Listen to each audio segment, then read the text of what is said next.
For ceramic artist Ryan LaBar, Jingdezhen is a second home. He says his first encounter with Jingdezhen was full of romance.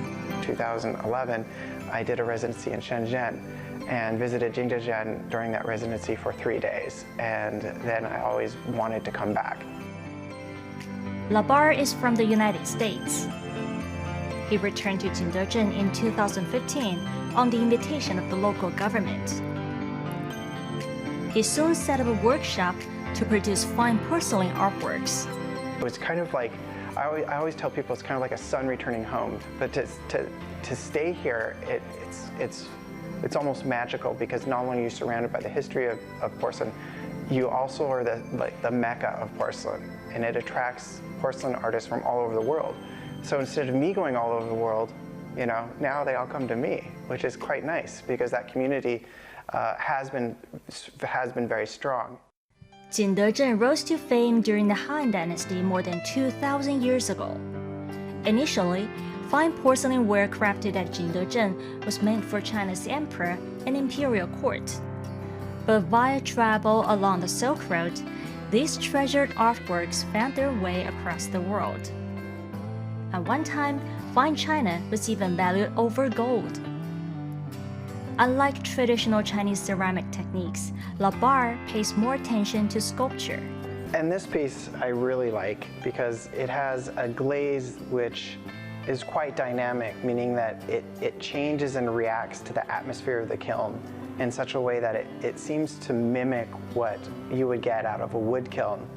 So you get all these little microcrystals when the glaze is thick, and you can see that this was glazed, there's an overlap, and then there's also remnants of how the pieces interact. You can see a little skid mark of how this piece folded and then carried itself across the surface of the blue part.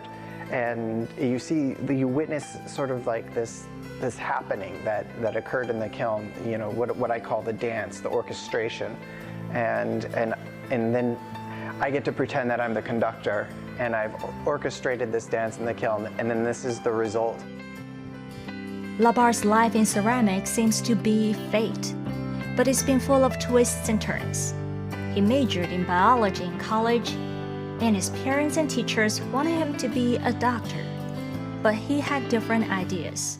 After I graduated, undergraduate, the one thing that I enjoyed doing was ceramics, because I had to take an art class in college. And so I pursued pottery, and I did pottery for a very long time, and then I got into graduate school with pottery and making bowls, vases, cups, and studying a lot of forms from China, from Jingdezhen. After coming to Jingdezhen, LaBar was deeply influenced by its traditional culture and began to try something new, combining Jingdezhen's traditional art style with his own works. He also draws inspiration from collaborating with local artists.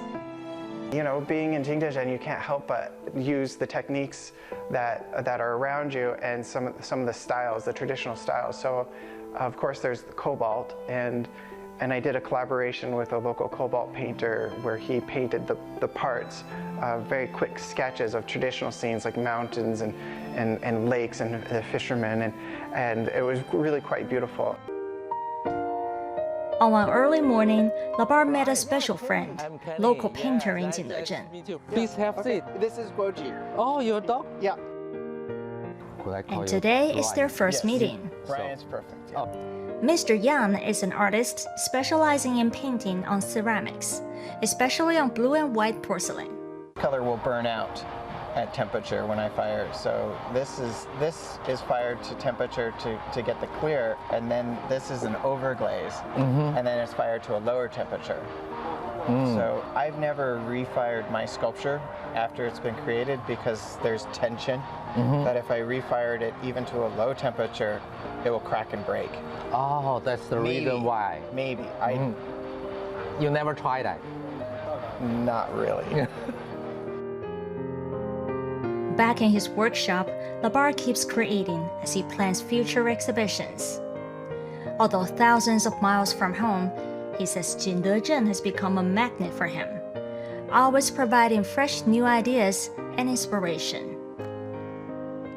Li Qiong, CGTN.